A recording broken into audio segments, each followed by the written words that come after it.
এদেশে আমরা ৯৬% মুসলমান নবীর উম্মত। রবের নামে পড়ার সিস্টেম ছিল। কি আরম্ভ করেছিলেন আপনারা? এই ১৫.৫ বছরে শিক্ষা ব্যবস্থাকে সেকুলার করে ফেলেছেন। কার নামে পড়তেন আপনি? আপনাদের জেলার এই মহিলা ১ নাম্বার, কথা বলেন না কেন? ধ্বংস করে দিয়েছে শিক্ষা ব্যবস্থাকে। কোথায় নিয়ে গিয়েছিল? এর পরবর্তীতে যে শয়তান এসেছে চট্টগ্রামের নওফেল, এটা ইসকনের সদস্য, মুসলমানদের ছেলে মেয়েদেরকে একেবারে জাহান্নামের কিনারায় পৌঁছিয়ে দিয়েছিল। কত সূক্ষ্ম ভাবে আল্লাহর নামগুলো তারা বাদ দিয়ে দিত। কোরআনের কত আয়াত ছিল আমরা সেই 1 2 3 4 5 যখন পড়তাম। আমার মেয়ে এখন 5-এ পড়ে, ওর বইগুলো দেখেছিলাম গত বছর কি অবস্থা। যৌনতা শিক্ষা দেওয়া হয়, আল্লাহ আমাদেরকে হাতে ধরে বাঁচিয়েছে। সুতরাং এখান থেকে আজকে সিদ্ধান্ত নিয়ে যাওয়া লাগবে। সামনে কিন্তু সময় আসতেছে, আগামীতে মুসলমানের শিক্ষা ব্যবস্থা হবে কোরআন দিয়ে। যে শিক্ষায় আল্লাহর নাম নেই, ও শিক্ষা আমি মানি না। বলেন, এইটাই নবীজির নবুয়ত পাওয়ার প্রথম শিক্ষা, যে আমি পড়বোটা কার নামে। আপনি আন্দাজে পড়তে বলেন, আমি তো যার তার নামে পড়তে পারি না। আমি পড়তে চাইলে আমার রবের নামে পড়বো। রবের নামে যদি পড়া আরম্ভ হয়, ওর চরিত্রও হয়ে যাবে সিবগাতাল্লাহি ওয়া মান আহসানু মিনাল্লাহি সিবগা। তোমরা আল্লাহর রঙে রঙিন হও। আল্লাহর চাইতে উত্তম রং দুনিয়ায় আর কারো আছে নেই। সুতরাং শিক্ষা ব্যবস্থায় আল্লাহর রং নিয়ে আসা লাগবে। আল্লাহর রং কালো, হলুদ, লাল, কি? হ্যাঁ না, আপনি জানেন না, আন্দাজে বলবেন। আল্লাহর রং এই যে এটা। শিক্ষা ব্যবস্থা সাজাতে আমার আল্লাহ এখানে 500টা আয়াত দিয়েছেন, যে আপনি শিক্ষা ব্যবস্থা কি করে তৈরি করবেন, এগুলো সব এখানে আছে। এইটা নিয়ে যান, আমার আল্লাহর রং ওখানে কালার হয়ে যাবে। সুবহানাল্লাহ বলতে পারেন না? আপনাদের আমি আহ্বান জানাচ্ছি, এই দেশে বিভিন্ন জেলায়, থানায়, বিভিন্ন ইউনিয়নে পর্যন্ত এখন দেখতে পাচ্ছি বৃদ্ধাশ্রম তৈরি হচ্ছে। এটা এমনি না, বৃদ্ধাশ্রম তৈরি হওয়ার পেছনে কোরআনের শিক্ষা না থাকা দায়ী। কয়েকদিন আগে আমি নীলফামারী জেলার কিশোরগঞ্জ গিয়েছিলাম, থানা। এই কিশোরগঞ্জ জেলা না, থানা ওইটা। ওখানে যাওয়ার পরে আমার নিয়ে গেল বৃদ্ধাশ্রমে, যে দেখি এইদিকে 25 জন, এইদিকে 25 জন মার বাবা বসে আছে লাইন দিয়ে। বুড়ো বুড়ি, তাদেরকে দেখে চোখের দিকে তাকিয়ে দেখলাম ছলছল করছে চোখ। আমার মনে হচ্ছে ওদের চেহারার দিকে তাকিয়ে প্রত্যেকেই তাদের সন্তানের জন্য বরদুয়া দিচ্ছে। এমনি না, তাদেরও তো আমার মতো ছেলে আছে না? বলেন। কয়েকজনের সাথে কথাও বললাম, শুনলাম অনেকের ছেলে নাকি জজ, অনেকের ছেলে আছে আমেরিকায়, কিন্তু খোঁজ নেয় না। বাধ্য হয়ে এসে ওই বৃদ্ধাশ্রমে আশ্রয় নিয়েছে। খেয়ে না খেয়ে এক একজনের হাড় হয়ে গেছে একেবারে পাতলা। এই বয়সটা শেষে তার নাতি নাতনি, বৌমা, ছেলে, তাদেরকে নিয়ে থাকার কথা। অথচ এই বয়সে এখন আছে, মরণের আগ পর্যন্ত ওই একা ঘরে থেকে মরে যাওয়া লাগবে। যদি বৃদ্ধাশ্রমে যেতে না চান, আগামীতে যদি আপনার সন্তানের কাছে লাঞ্ছনা, গঞ্জনা, অপমান, এবং সন্তানকে যদি পৃথিবীতে নেশাখোর অবস্থায়, দুর্নীতিগ্রস্ত অবস্থায় দেখতে না চান, আহ্বান জানাবো 3 বছর এলাকায় যদি থাকে, না থাকলে দূরে থাকলেও দেবেন, 3টা বছর কোরআনের শিক্ষাকে তাকে দিয়ে নেবেন। মাত্র 3 বছর তাকে কোরআনের সাথে সম্পৃক্ত করান। এরপরে আপনার ছেলেকে আপনি ডিসি বানাবেন, এসপি বানাবেন, টিওনো বানাবেন, ডাক্তার বানাবেন, কোনো অসুবিধা নেই। যা বানাতে ইচ্ছা হয় বানাবেন, শুধু 3 বছর রবের সাথে পরিচয় করান। আমি এই চোখে দেখেছি, শিক্ষক ওযু করছে, ছাত্র পায়ে পানি ঢেলে দিচ্ছে, অথচ ছাত্রের বয়স মাত্র খুব বেশি 6.5-7 বছর হবে।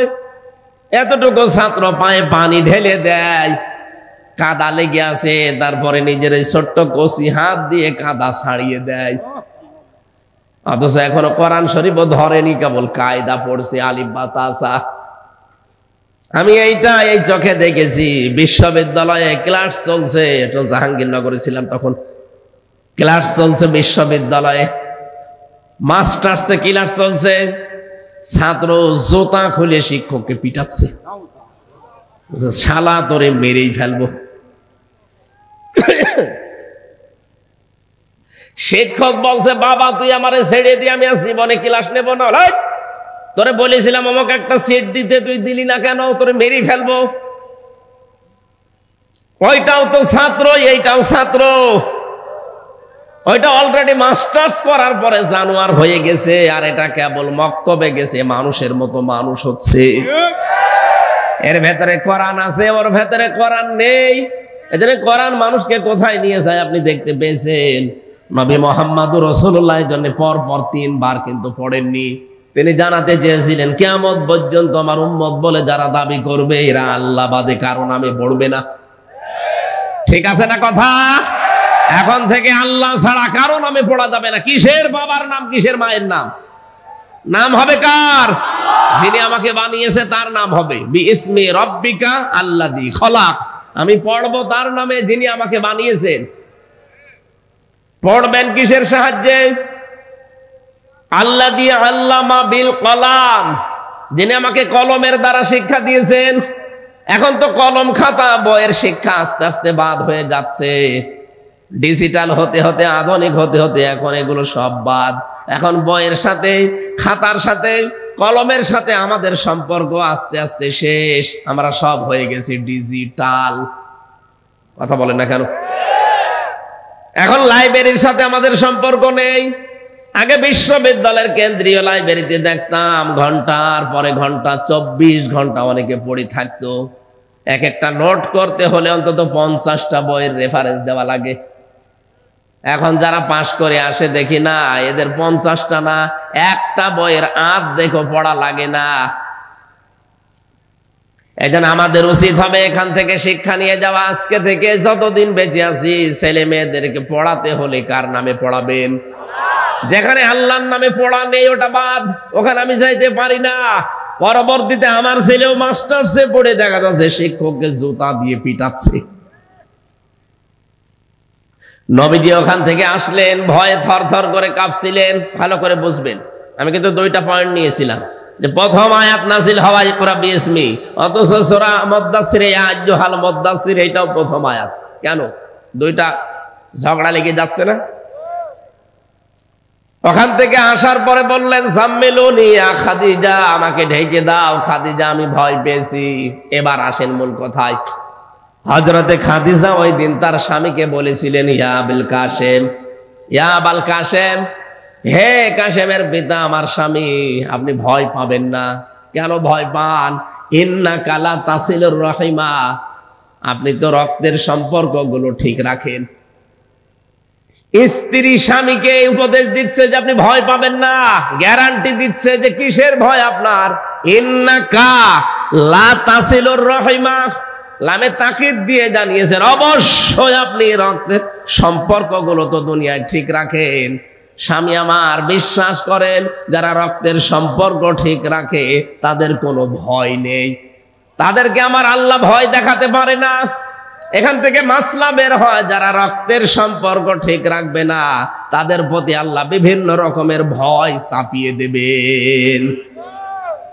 এদেশে অনেক মানুষ বসে আছে, এখানে দেখতে মনে হয় বেশ ভালোই লাগছে, কিন্তু রক্তের সম্পর্ক ঠিক নেই। বনের জমি দেওয়া লাগবে, এই জন্য বনের সাথে কথা বলে না। কি এরকম মানুষ নেই? ভাইয়ের জমি জাল দলিল করে নিজের নামে লিখে নিয়েছে। আপনার মাথায় যতই সুন্দর টুপি থাক, বিশাল জুব্বা গায়ে থাক, নামাজ 5 ওয়াক্তের জায়গায় 6 ওয়াক্ত পড়েন, কোনো লাভ হবে না আপনার। কারণ রক্তের সম্পর্ক যারা নষ্ট করে ফেলে, এই মানুষগুলোকে আল্লাহ বিভিন্ন ভয় চাপিয়ে দেয়। এই দেশে হাজারো মানুষ আমরা এই লাইনে কিন্তু আছি, যারা পালিয়ে গেছে, এমনি পালিয়ে যায়নি, তাদের সম্পর্ক ঠিক ছিল না। হয় রক্তের সম্পর্ক, নাই আত্মীয়তার সম্পর্ক, নাই দলীয় সম্পর্ক, নাই জনগণের সম্পর্ক। আমরা তো জনগণ ছিলাম এদেশে 18 কোটি, আমাদের সাথে এ মহিলার সম্পর্ক ছিল? আমরা তো ঠিকই আপনার সাথে সম্পর্ক রেখেই চলতাম। কেউ আমরা আপনাকে বুবু বলে ডাকতাম, কেউ কন্যা বলতাম। কথা বলছেন না কেন?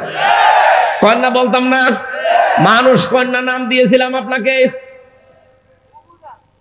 কেউ বুবু বলে ডাকতাম, আপা বলে ডাকতাম। জাতির পিতার কন্যা, কত রকমের সম্পর্ক আপনার সাথে ছিল। না আপনি কি করলেন? যাওয়ার সময় জানালেন না, সব সম্পর্ক কাট করে চলে গেলেন। খালি যাওয়ার সময় 14টা ব্রিফকেস পেয়েছে, নিয়ে চলে গেছে। একটা বারের জন্য যদি বলেছে তো যে খাওয়া, চলে গেলাম, তাও বলে নাই। আমার মোবাইল নাম্বারটাও জোগাড় করে তো বলতে পারতো যে হামজা 3 বছর জেল খাটালাম, মাফ করে দিও, চলে গেলাম, কিছু বলে না। মানুষের সাথে যাদের সম্পর্ক নেই, আমার আল্লাহ তাদেরকে বিভিন্ন ভয় ভেতরে ঢুকাবে। এই জন্য 5 মিনিট সময়ও পাইনি। রান্না করা খাবার খাবে, সে সময়ও পাইনি। কথা বলছেন না কেন? সুতরাং রক্তের সম্পর্ক ঠিক রাখার দরকার নেই। এখানে যারা আছেন 3 দিনের বেশি যদি কারোর সাথে দুনিয়ার কোন বিষয় নিয়ে কথাবার্তা বন্ধ করে মারা যান, আল্লাহর কসম আপনি বেঈমান হয়ে মরবেন। এখানে 3 দিন না, এরকম বড় বড় হুজুরও আমরা বসে আছি 3 বছর একজনের সাথে কথা বলি না। এরকম মানুষ নেই দেশে। আপনাকে কিন্তু বিভিন্ন ভয় আল্লাহ ভেতরে ঢুকিয়ে দেবে। সেদিন নাটোর না কোন জায়গা থেকে কুষ্টিয়ায় যাচ্ছিলাম, নাটোর থেকে হয়তো সম্ভবত নাটোর, হঠাৎ গাড়িটা পুলিশে থামিয়ে দিল। রাত 2টা বাজে। কি পুলিশ এসে বলছে দাঁড়ান। আমি মনে করলাম হয়তো কিছু নেবে, চা খাওয়ার জন্য মাঝে মাঝে নেয় তো। হুজুর সারা রাত বসে আছি, চা খাবো। কি চা খেতে তো 5 টাকা 10 টাকা লাগে। বলেন না, দামি চা। দামি চা মানে 1-2 হাজার টাকা দেওয়া লাগবে। হঠাৎ দেখি গাছ খুলে দিলাম চালানা। কি হয়েছে ভাই? হুজুর আমার বুকে ফু দিয়ে দেন। কেন? ডিউটি করছিলাম, হঠাৎ দেখি তাল গাছের ভেতরে কি নড়ি উঠলো। এমনি ভয় পেয়েছেন আপনি। ওনারে কানটা মুখের কাছে নিয়ে বললাম এদিকে আসেন, সত্যি করে বলবেন আল্লাহর নাম নিয়ে আপনার কি রক্তের সম্পর্ক কারোর সাথে ঝামেলা আছে? হুজুর আমি মিথ্যা বলবো না, সত্যি আমার ভাইয়ের সাথে জমি জায়গা নিয়ে ঝামেলা চলছে। আমি তো ধরে ফেলেছি। কারণ যারা মানুষের সাথে সম্পর্ক ঠিক রাখে না, তাদের ভেতরে বিভিন্ন রকমের ভয় ঢুকিয়ে দেন কে? স্ত্রী বলছে আপনি ভয় পাবেন না, কারণ আপনাকে আমি দেখেছি রক্তের সম্পর্ক ঠিক রাখতে।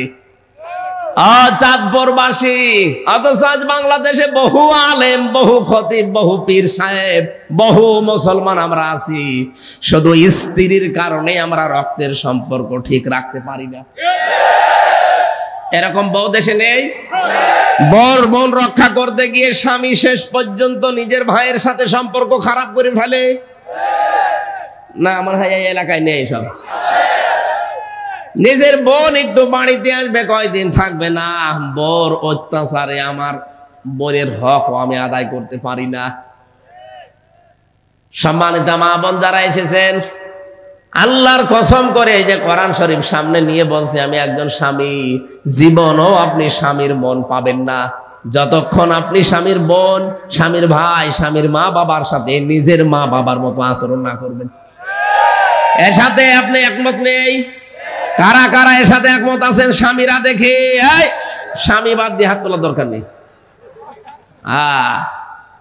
এই এলাকায় মনে হয় বিয়ের সাথে বন্ধ হয়ে গেছে। কই স্বামী কই? ঠিক আছে, যে কয়জন আছে আলহামদুলিল্লাহ। সম্মানিত মা বোন, আপনার দিকে হয়তো ক্যামেরা লাগানো আছে, আপনি তাকান ডিজিটাল পর্দার দিকে, আপনার স্বামী হাত তুলেছে কিনা। অনেক স্বামী হয়তো ভয় পেয়ে মনে করছে রাতে আবার থাকতে দেবে না, এই জন্য ভয়তে হাত তুলেনি, কিন্তু বাস্তব এইটাই। আমি নিজে আমার মন থেকে বলছি, এটা যদিও রেকর্ড হচ্ছে, আমার ম্যাডাম হয়তো লাইভে দেখছে। যা দেখেন দেখেন, বাস্তবতা এটাই। স্বামীর মন জীবনও পাওয়া সম্ভব না যদি স্বামীর মা বাবাকে নিজের মা বাবার মতো মনে না করেন। বহু মহিলা আছে নিজের মা বাবা দোষ করলে মাফ করে দেয়, কিন্তু শ্বশুর শাশুড়ি একটুখানি যদি ভুল করে আগে স্বামীর কানে কানে তুলে দেয়। এরকম ছোট মনের বউ আছে না? কার বর এরকম মন ছোট? হাত তোলেন তো। না, এবার আর হাত তোলার দরকার নেই, কারণ দিনকাল ভালো না। এই শীতের রাতে যদি বাড়ি যাই বাইরে থাকা লাগে। বলেন তো, স্ত্রী বলছে আপনি ভয় পাবেন না, আপনি তো সব সম্পর্ক ঠিক রেখে চলেন, কিন্তু আমরা পারছি না। মা বোনেরা, আপনাকে আমি আহ্বান জানাচ্ছি, আপনি একটু সাহায্য করেন না কেন? কি হবে দুনিয়া এগুলো করে? আপনিও হয়তো 50 বছর পরে থাকবেন না, আমিও থাকবো না। কি এই ময়দানে আমরা যারাই আছি, বলেন তো 100 বছর পরে এখানে কেউ আমরা থাকবো না। নতুন মানুষ এসে জায়গা চাষ করবে। কার জন্য আপনি কি করছেন? আল্লাহর নবী এভাবে কাঁপতেছেন, কম্বল দিয়ে চাদর দিয়ে ঢাকা আছে শরীরটা, এরপরও তার কাঁপা থামে না। কয়েকদিন চলে গেল, এভাবে ওহী বন্ধ হয়ে গেল। রব্বুল আলামিন এবার 7টা আয়াত নতুন করে নাজিল করলেন। এই সেই 7টা। তাহলে আগেরটা আর পরেরটা ঠিক আছে এই কারণে, কারণ মাঝখানে অনেকদিন গ্যাপ ছিল। ওইটাও প্রথম আয়াত, এইটাও প্রথম নাজিল হওয়া আয়াত। রব্বুল আলামিন নবীজিকে বললেন, হে নবী, কম্বল গায়ে দিয়ে এভাবে থাকলে হবে না। ইয়া আইয়ুহাল মুদ্দাসসির কুম ফাআনযির। ওঠেন, ওঠেন, দাঁড়ান, মানুষদেরকে সতর্ক করেন। কি বিষয়ে সতর্ক করবেন? তাফসিরে হাক্কানির ভেতরে আমি পড়েছি, এখানে প্রায় 27টা পয়েন্ট আছে মানুষকে সতর্ক করার জন্য। বহু নিয়ম নীতি আমার এই কালামে রব্বানিতে আমি দিয়ে দিয়েছি, এগুলো দিয়ে মানুষকে আপনি সতর্ক করবেন। নবীজি এবার সতর্ক আরম্ভ করলেন নিজের পরিবারস্থ লোকদেরকে দিয়ে। ওয়ানজির আশিরাতাকাল আকরাবিন। আল্লাহ পাক বলেন, হে নবী, আপনি শুরু করেন আপনার নিকটবর্তী আত্মীয় স্বজন দিয়ে। সুতরাং দাওয়াতি কাজের সিস্টেমই এইটা। নবীজি নিজে দায়ী ইলাল্লাহ ছিলেন। দায়ী ইলাল্লাহ ছিলেন না? নবীজিকে আল্লাহ 5টা নাম ধরে ডাকতেন। কোরআনে কারিমের ভেতরে 7টা পেয়েছি, আর 1-2 আয়াত মিলে আমি 5টা পেয়েছি। ইয়া আইয়ুহান নাবিয়্যু ইন্না আরসালনাকা বিল হাক্কি ইন্না আরসালনাকা শাহিদাও ওয়া মুবাশশিরাও ওয়া নাযীরা ওয়া দাঈয়ান ইলাল্লাহি বিইযনিহি ওয়া সিরাজাম মুনীরা। বলেন আল্লাহু আকবার। রব্বুল আলামিন বলেন, হে নবী, আপনাকে আমি পাঠিয়েছি সাক্ষ্যদাতা, সুসংবাদদাতা, সতর্ককারী। কি কারি? বলেন বলেন। আল্লাহর দিকে আপনি ডাকবেন আমার অনুমতি ক্রমে। আপনি তো উজ্জ্বল প্রদীপ। এই 5টা নাম আল্লাহ পাক নবীকে ডাক দিয়েছিলেন সূরা আহজাবের 45-46 নম্বর আয়াতে। এই কারণে যে আয়াতগুলো নাযিল হচ্ছে আমি বললাম, ওই সময় ওই দেশের যারা দায়িত্বে ছিল, বিশেষ করে আবু সেহেল আর ওলীদ ইবনে মুগীরা, এই 2 জনের নাম পেয়েছি আমি। এরা 2 জন সঙ্গে সঙ্গে সলা পরামর্শ করে সংসদের বৈঠক ডাক দিয়েছে দারুন নদওয়ায়। বাংলাদেশে যেমন জাতীয় সংসদ, আবু সেহেল যেহেতু রাষ্ট্র ক্ষমতায় ছিল, এই জন্য ওরও জাতীয় সংসদ ছিল। ওর জাতীয় সংসদের নাম দারুন নদওয়া। দারুন।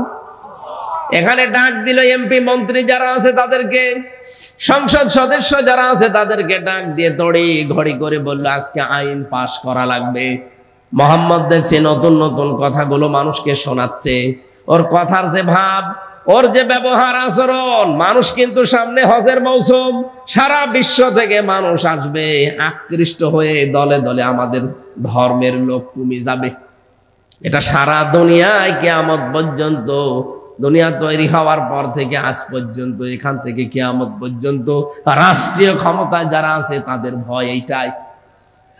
তারা জানে যে নবীদের দাওয়াতের যে প্রভাব, নবীদের দাওয়াতের যে সম্মোহনী শক্তি, এইটা আমাদের কথা দ্বারা জীবনও কবার দেওয়া সম্ভব না, সুতরাং তাদের নামে বদনাম দিতে হবে। ওই জামানায় নবীকে তারা 5টা নাম ধরে ডাকতো। 1 নম্বরে পাগল, নাম কি? 2 নম্বরে জাদুকর, 3 নম্বরে কবি, 4 নম্বরে গণক, 5 নম্বরে মিথ্যাবাদী। 5টা নাম ধরে ধরে তারা ডাকতো। আর 5টাই আবিষ্কার করেছিল ওয়ালিদ বিন মুগিরা। কোরআনে কারিমে আল্লাহ রাব্বুল আলামিন বলেন, ইন্নাহু ফাক্কারা ওয়া কদ্দারা ফাকুতিলা কাইফা কদ্দারা সুম্মা কুতিলা কাইফা কদ্দার সুম্মা নাযার।